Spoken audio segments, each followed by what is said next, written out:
Hey there, crew. Just want to come to you real quick. Here we are, another morning, Thursday morning. We've had some technical difficulties, but no problem. What we're going to be doing is we're going to be keeping this open. I don't know how much value you're going to get out of just being here on Facebook, but we'll keep the feed happening on Facebook. But what we're going to be actually doing is tuning into our Instagram, our live Instagram feed, where we're going to bring Anthony Koutoufides on there.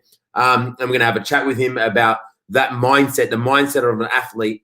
And it's just one of these things, guys, is that what I really want you to do is put yourself in a position right now where you can, I suppose, tune out for the next 10, 15 minutes for however long you possibly can and just listen into what Anthony's got to say, because he's going to be dropping some golden nuggets. And it doesn't matter whether it's the current situation that the whole world is experiencing right now or different challenges and situations happening in your life. What you want to do is you want to think to yourself is, how can you actually take these little step-by-step instructions and apply them into your life right now? And that's what's going to make the biggest difference. And when you think to yourself is, you know, how can I shift that focus? Everything else will change for you. So I'm going to bring in Anthony now. We're going to head over to the Instagram page. I'll keep this live. Hopefully you can hear. If not, just head straight over to the Instagram page. It's Buddy Salhab. You can see it there in the comments below. 1 second. Let me see where Anthony is. Cool.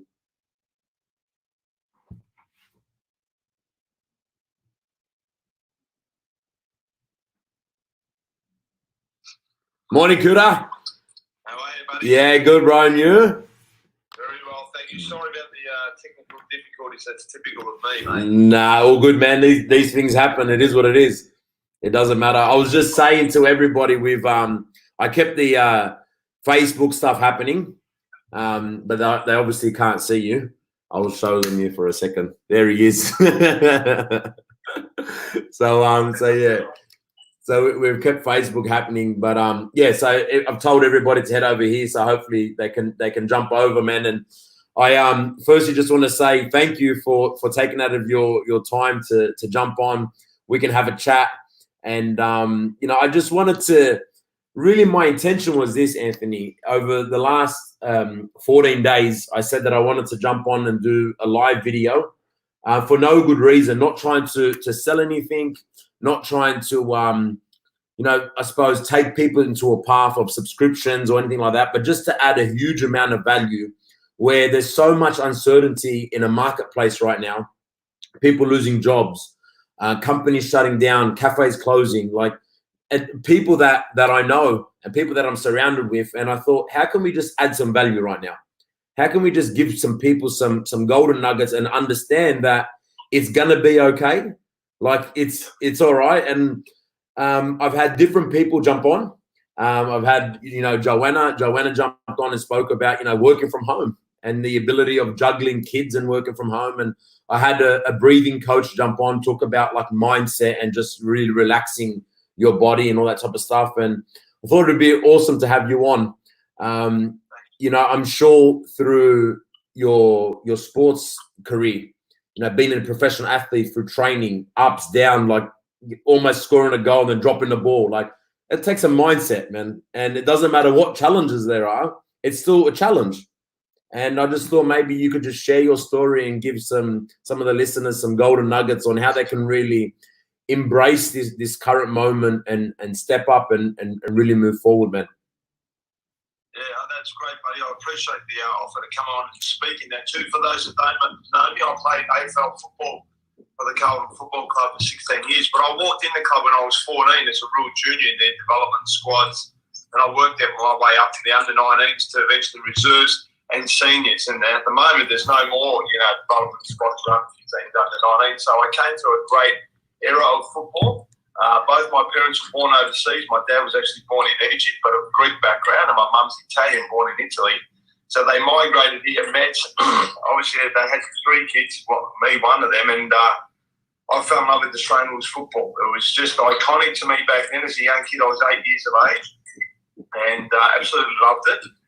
That oval ball intrigued me, and to me, all the people that I adored and loved were footballers. So the game really was the one that I fell in love with. It was a little dream that I had as a young kid. I never ever really probably imagined myself playing one day, but I always wanted to. I probably wasn't an overly confident kid, but I had a great athletics background also as a junior. And by 14, because where I lived was the Carlton zone, I got invited down to the Carlton Football Club. So I was very lucky. I walked in at the age of 17 at that football club playing against some huge men, like guys that I used to look at be petrified. Here I am walking into this club with such success for so long, decades of success and premierships, and it was absolutely amazing. And so I learned from great leadership at that football club. Our captain has gone down as probably arguably maybe the second greatest player at Carlton Football Club ever. But when we look back in the history of the Carlton Football Club, there was probably 6 or 7 players with that may even have ended up in that top 10 to 12 greatest players of all time. So I walked in at a great time. Guys that had won 2, 3, 4 premierships, which is, when you look back now, absolutely incredible because it's not easy to win a premiership. But Carlton had so much success back in those days. So it took me quite a while, buddy, to make my way to finally cement my position as a senior player. Like, it really did take a long time. And I guess now when we look at this current circumstances, buddy, it's a great thing that what you're doing, because I can't say I'm the guru and I can't say, mate, this is what's going to happen, or this is what I do know, buddy, is that every day I wake up, I'm very grateful for the day that I wake up, and I try to get the very best out of myself every single day to improve myself, to get myself better, because I understand that if I'm not moving forward, the world is going to go past me very, very quickly. And that was no different to my sporting career. When I started, the game was part-time. We worked. We then went to training. We then played. So eventually it started to get a little bit more professional. By the end of it, we were total professionals. So I watched the whole industry change over the years. And now this year, they've been impacted that much that they may even go back in time again to when I first started in the 90s, and maybe some of them might even have to work part-time. Yeah, wow. I never looked at it like that. I never thought about it like that, because you're right. Back in those days, it was like a passion. It was just like you worked full-time, and that was on the side thing, and maybe what's going to have to happen now. That's true. I think so, but we don't know. This is the uncertainty. Are they going to play this year? Are they not? These clubs are in dire straits. The AFL is in dire straits, all because of this epidemic that's happening right now, and it's a very sad time, because to me, if I'm going to dream to be a footballer, I want to see these footballers being successful. I think they're underpaid for what they do because the game's very difficult and hard. But it could be brought back to many years previous. There's so many people employed at those footy clubs. I'll tell you what, when they come back, I reckon we'll be lucky to be even half of those people still involved with the footy club. It's going to really turn back time. But in saying that too, buddy, throughout the 90s when it wasn't so professional, it was the greatest time to be able to play this game of footy and that as well. So yeah, I was very blessed. Yeah. When you said that, your parents both born overseas, you came here, you had a passion, I suppose, about football. You really looked up to the footballers.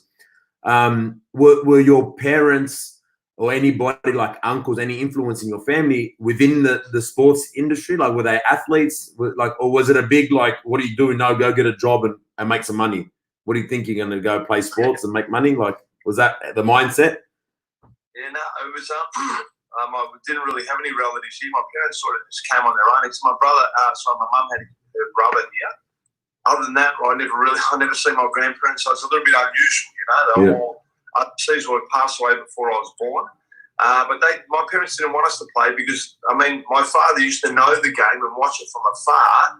Everyone had a sporting team that they barracked for back in the day. Even if you weren't born in Australia, everyone, like football here in this state in Victoria, was so iconic that everyone had to barrack for someone. So, but this is what they did say to me, not going to play, because they thought it was too rough and tough. Because back in the 70s, man, there was guys punching on like the NRL, Yeah. Guys, it was a crazy, silly game. But then my brother and I said, no, we're going to play. And so we're lucky had this wonderful Australian family that picked us up, took us to the game, and brought us home. And so eventually, Mum and Dad were intrigued about the game, until eventually they started coming and didn't miss not one single game and fell in love with the game. Not so much AFL watching on television, but fell in love with the fact that we were playing, and they got to meet other people. They got to meet and start to understand the Australian culture.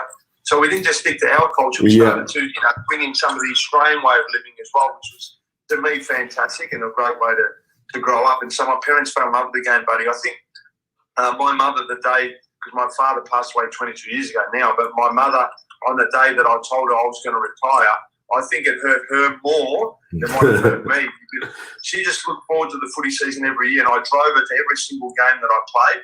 Even Dad, when he was here, I just drove him there because, you know, they just adored the fact that I was playing for the Carlton Football Club, and I think they were very proud parents. And me being that sort of son, that I felt obligated to help them in any way, because I've seen the struggles that they went through when we were younger and sacrificed their self, probably like your parents, buddy, sacrificed their life to give us happiness. And every cent that had extra, it came to the kids more so than them, you know. So I adore them for that fact. Yeah, that's amazing, man. And it's just one of those things that you can look back now on that journey and, you know, plot the dots. And probably at the time you couldn't see that. But take us some steps back. You mentioned and you said, and this is, I think it'll be good for the mindset stuff. You said that you were working, you know, part-time, training, playing footy. How were you juggling at the time everything? Because, you know, if you speak to majority of the people, they say, well, I don't have time to do this. Like, a lot of people have ambition or drive or that entrepreneurship, that they've got this idea that they want to create a business or a sidekick, but they don't have the time to do everything because they've got to work full-time on their job, but then they need to work part-time in this career or this future that they see themselves and they envision themselves with. Even if it comes to exercise, you know, to become a professional athlete and to take your body to a whole new level, it takes time and commitment. So how did you juggle the two? Was it just sheer passion that you had for the game? Or was it that you had some goals, or, you know, what would be a couple of steps that you could give some people on what you did? Well, they say where there's a will, there's a way, buddy. So for me, as you know, my goal as a young kid, I wanted to represent Australia at the Olympics or play AFL footy, and I got the offer. The Carlton Football Club called me up, and I brought in mum and dad. And, you know, they offered me a contract. It was only $7,800, buddy, back then. It was nothing. Nothing. Yeah. Other kids, I'm sure, walked in and got a lot more money than me. But although, you know, I was like, geez, not a lot of money. To me, it was like I'm signing and fulfilling my dream to be at an AFL football club and potentially playing senior footy. And so I signed that contract. Now, obviously, $7,800 wasn't enough to live on. Even living with mum and dad, who mum did everything for me, as you can't imagine, being a European lady, which I thought back then was normal, buddy, but I realise now there's, you know, the balance between the both. Yeah. I'm spoiled, like I'm sure you did as well. And so then when I signed that contract, that was it for me. So I committed to that, but I knew I'd also had to work full-time to bring in more money in order to, you know, sustain myself living, because I didn't want to always fall back on mum and dad, which they had looked after me for 17 years. And not like they were financially well off or anything. So I felt like I was obligated to get out there and start working as well. And so although it was difficult, it made me the person that I am too. And buddy, when I first started in 1991, I didn't get a game. I struggled mentally, you know, physically. I was just a skinny kid and I'm getting bullied by these big boys.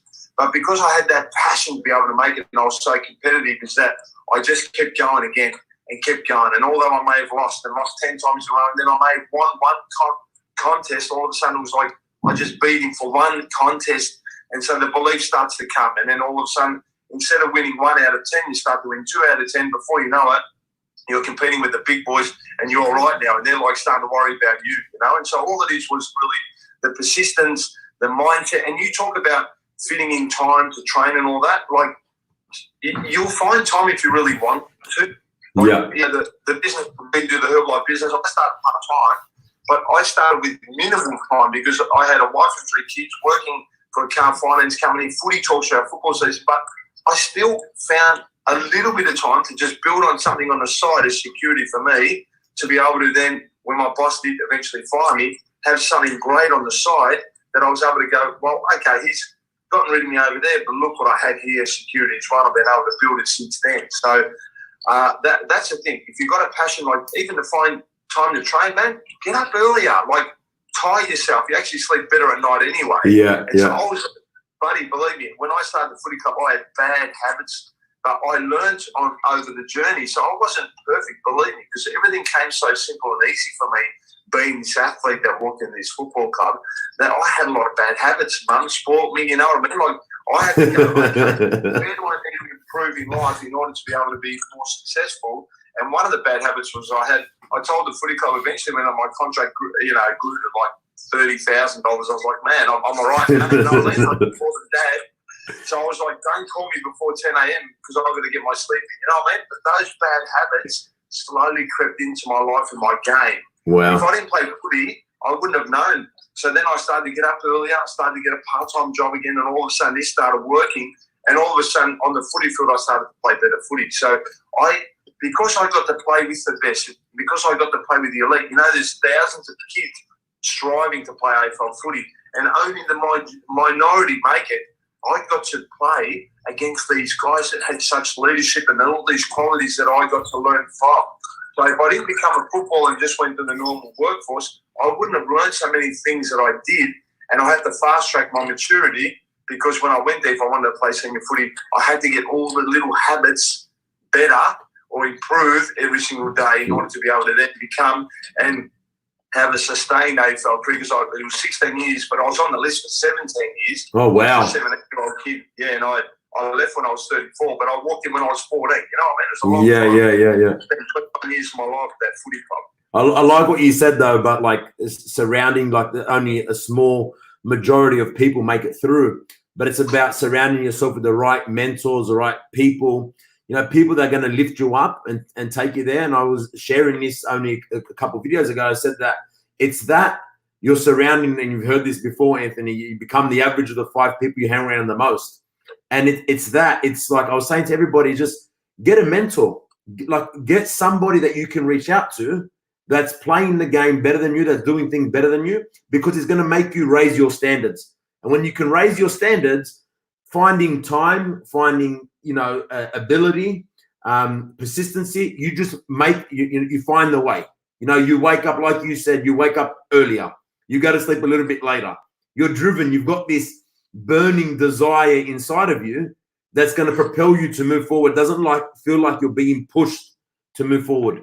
So I absolutely love what you said. And I think a lot of the listeners can take that away. But share with us, like, what the day of the retired, if we can tell you, the retired athlete. And I know, look, I reckon and we've spoken before, you're in better shape now than you were when you're playing footy, man. And you look incredible, man. I always look at your posts and I get inspired because the way that you exercise and the way that your body looks. But more importantly, what inspires me is I've got a young family, and I've got a young boy and a young girl, and I look at you with your children, and I look at the example you're becoming for your kids. And that's what pushes me to move forward, really. At the end of the day, it's not having abs and having the best chest. It's about the inspiration when I see my 6-year-old son doing push-ups with me, saying to my 6-year-old son, I'm not going to have that ice cream because that's going to make me fat. Like, just those little habits. And I would love to hear about, you know, the routine that you've got now, you know, what the life of after a footballer looks like. No worries, buddy. No, I guess I learned a tough lesson. You know, when I lost my father, he was 58 and I was 25. Just turned 25. I was still living at home, and I adored him. I wasn't ready for him to leave me at that time, and it really impacted me and affected my life in a great way for many, many months. And it's still to this day, I miss him dearly because I just loved him. You know, he was my best mate, and he was a funny man, and just I needed him in my life, and he just, you know, he was gone before I knew it. So I learned then, but I look at him and some of his bad habits, and I understood the value of health after that. And so when I struggled with my health about 9 years ago, buddy, 10 years ago, you know, I was sleeping 11 hours a night, struggled to get out of bed. I stopped training for a little while. Here I am going to see doctors, allergy specialists, smoking, please help me. I was eating organic food and nothing helped. It was the Herbalife products that changed my life 9 years ago. I'm forever grateful because I always wanted to be like this, buddy. But whatever reason, I needed something else in my life, and I luckily found it, right? But you talk about being leadership, 100%, man. I want my kids to look at me and go, have a look at Dad, man. He gets up early. He does his meditation. He does his visualization. He reads his affirmations. He reads his goals. Have a look at him. He works all day. At night, he spends time with us. And the great thing is, buddy, I've got a 17-year-old kid who, he was 16 then, in the school holidays said, Dad, I actually want to time you these school holidays. So I'm thinking, you don't want to hang out with your mates, you'd rather hang out with Dad. That's unbelievable. I love it. I said, no worries, Shane. And he goes, Dad, I actually want to lose weight and get a bit more fit. And I said, you want to lose weight? Follow my footsteps and I will show you. The kid lost 4 or 5 kilos in that period. Love it. We're running hills. We're doing spring training. I'm taking him to the gym. and we're doing all these sorts of things. Now, he's actually not even worried about me. He's actually doing his own stuff and he's training here. And then I went and did some sprint training with him last Friday on the track, which I was sore for like 3 or 4 days because I don't do it often. Yeah. But I love the fact that I can show my kids. Now we've got online workouts as well, buddy. And then my daughter and my wife's there on the side training. And although they're not on the screen, they're there training with me as well. And so I always want to be the great role model for my kids to show them that in life, we have to work hard for what we want, because that's what I did in my football career. And you know what? There were moments mentally that I thought I couldn't get through. There was moments I was going to give up. There was moments I thought, no, this is not for me. That's a normal process. Even as an AFL footballer, when I was struggling to make that AFL team, I thought my career was over many, many times. Many times I was emotional, crying. But if I hadn't given up, buddy, at the end of the day, I wouldn't have made the AFL Hall of Fame. I wouldn't have played 278 games. I wouldn't have won a premiership in 1995 as a 22-year-old. I wouldn't still have the benefits now of everything that I still get. I mean, Lexus Bryden, you know, it's a company there. They call me up a year and a half ago and go, Kouta, we want you to be an ambassador for our car dealership. I'm like, me? I've been retired for, 07. Why me? You know what I mean? But only because the guy used to watch me and admire me. And so I still get all the benefits because I continue to push through, buddy. And so that's what I do, man. Like every day I get up and even though we're at home, man, I'm in the same routine. This morning I had a bit of a sleeping because sometimes I enjoy that as well. Yeah. But I'm up early and I'm sticking to the routine. I'm doing everything I can. I give value to my people that follow me and I say, this is what I do. Come and follow me if you want. I know I've got the secrets to success as in, transforming your body. And then, of course, there's a business side as well that I love doing, working from home, because I know I'm impacting people at the right for the right reason. Okay, so we're about helping other people as well, not just about ourselves. So that's my the day in the life of Kouta, buddy. I love it, man. I'm following your footsteps, Kouta, and it's just amazing to see that stuff. It really is. It inspires me. And I was sharing this. I think it was yesterday. I did a quick video. And I remember when we first got started, and I say we, Mark and myself, and we went to our first event, and we're at the Windsor. It was like a dream team weekend leadership event, and you were a keynote speaker, and I was sitting in the back of the room. There's about 150 people, and I remember Mark like elbowing me, and Mark's right into his sports. He's like, "There's Kouta," and I said, "Who?" And he goes, "Kouta." I said, "Who's that?" And he goes, "He's an AFL Hall of Famer." And I said, "I didn't even know who he was, man." So that was when I went up and met you. But from that moment, there was something about you through your leadership and the mindset that you're speaking about now, the resilience that you have. I absolutely love it. And a lot of people look up to that and want to have a piece of that. And if you could, besides obviously following you guys, head over to his Instagram, follow Kouta, follow his footsteps. But besides that, what could you give everybody, maybe in 3 simple steps on how they can improve their mindset, their health, everything, like just to make some slight changes, nothing too deep. But I like what you said, meditation and stuff like that. But what could it be? If it could be just 3 steps and you could break it down and say, look, take this and give them a gift. Yeah, I think people would get scared if you look too far forward and say, oh my God, I want to become this and I want to, look, if someone said to me, buddy, when I was 19 years old, the first time I went on the camera, it was a footy show and they laughed about it because I was on the show with Gary Lyon. You won't know him, but he's a guy here in the media. And he asked me a couple of questions and all I did was he just go, is it important to warm up? And I've gone, yeah, it's important to warm up. Like, I couldn't talk. If someone had said, one day, mate, the MCG, you're going to be talking in front of 70 or 80 or 90,000 people. I would have said, no way. So we don't look too far forward. All we can do is do our very best every single day. And Anthony Robbins says that constant and never-ending improvement, he calls it CANI, right? Constant and never-ending improvement. And so if you do it a little bit every single day, you won't realise at the end of the year how much you've improved in whatever it is that you want, that you want to improve. So if it is your public speaking, if someone had said to me, get up the front and talk for 45 minutes to an hour when I was playing, I was sitting, there's no way. I was petrified. I avoided the media stuff. But when I retired, it was something that I really wanted to do to prove people that I actually can talk, because a lot of my teammates are like, oh, Kouta's got no idea. But I slowly improve, man, every single day, buddy. So this is what I say to people as well. Don't be scared. Every day get up and have your goals. What is it that you want to achieve out of life? What is your mission and your vision? and start to work on it every single day, just a little bit. Just don't be scared. Like if you sleep in, do what I did. Start to get up that half an hour earlier. Test yourself. Get up an hour earlier and see after a little while as you start to get used to it, it becomes like a normal thing. You're out of your comfort zone, and then all of a sudden becomes a comfort zone. For me to get up at 5:30 a.m. now is not a problem. You had to ask me that at my son's age at 17. I would have told you, no, mate. So my thing is to people, guys, don't scare yourself with the big vision or mission of, I want to lose 40 kilos. How am I going to do that? You know what, man? Let's work in the first week. You've lost 0.8 of a kilo.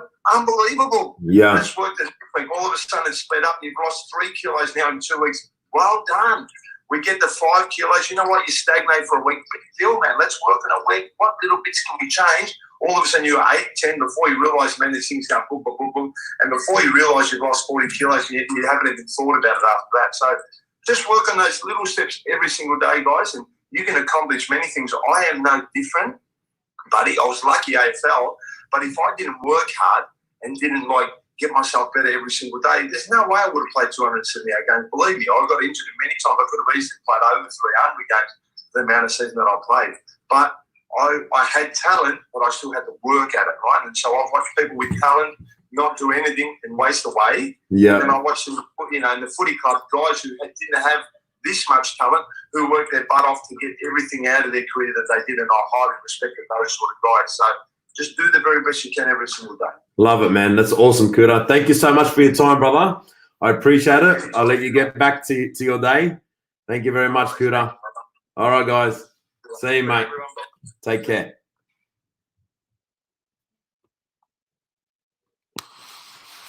So there we have it, guys. You heard it straight out of Kouta's mouth about mindset. Gave you some cool tips and ideas, and I suppose an insight on how you can really take that athlete's mindset and apply it into your own life. And here's what we know is that many people are commenting here going like, Kouta, you're a gun player. Kouta, great role model. You're the best. And it's all true.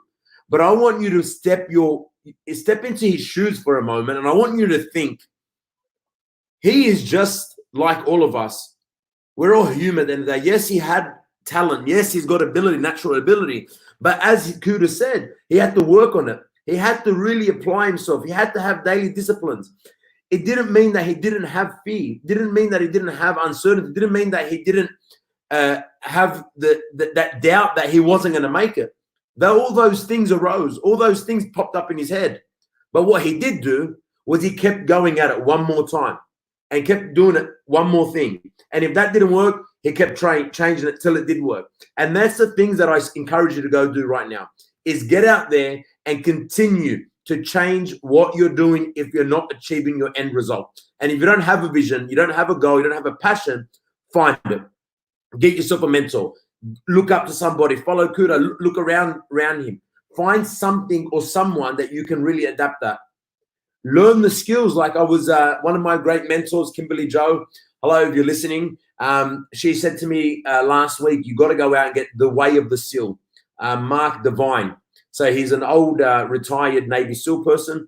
She goes, you've got to get his book. It's amazing. So I'm up to chapter number 4. I don't know if anybody's watched it, but they give you like an assessment at the end of the chapter, right? So part of the assessment's 4 parts, and you've got to go out and you've got to complete the tasks.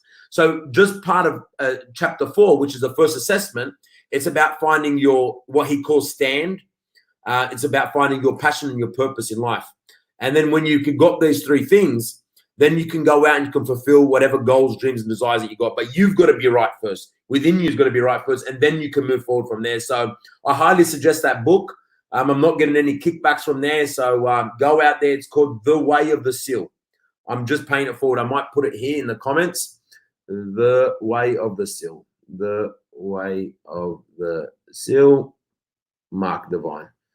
Mind my spelling. Divin. Maybe E. I don't know. It could be like that, guys. Whatever. And I'll put it here as well for you guys. But let me know why I'm doing this. Let me know in the comments below if you've got any questions.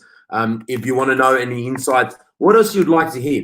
You know, did you enjoy? Have you gone back? Like, You know, we spoke with day number 1, you know, with intentions, you know, having a positive intention, waking up with positive intention, not waking up by default. Then we spoke about finding a purpose, and we spoke about goal setting, and we spoke about, you know, working from home. We spoke about fitness. We spoke about really taking control of your life. We spoke about answering your questions that you had and giving you key points. Today, we had a mindset athlete, you know, how to have a mindset like an athlete. We spoke with Bassam Yunus talking about mindset and breathing and meditation and looking within and not external and really embracing this change. We've spoken about so many things. Let me know in the comments below what you've enjoyed the most. What has been the best thing for you? What have you changed? What have you applied? Because this part of this whole 14 in 14 was for us to stand together through this tough time without trying to sell a thing. And that's what it's about at the end of the day. It's about how we can unite and move forward together. So guys, I love yous. I'm going to leave you. I will see you tomorrow, same time, same place, a whole nother topic, guys. Love to all, and peace.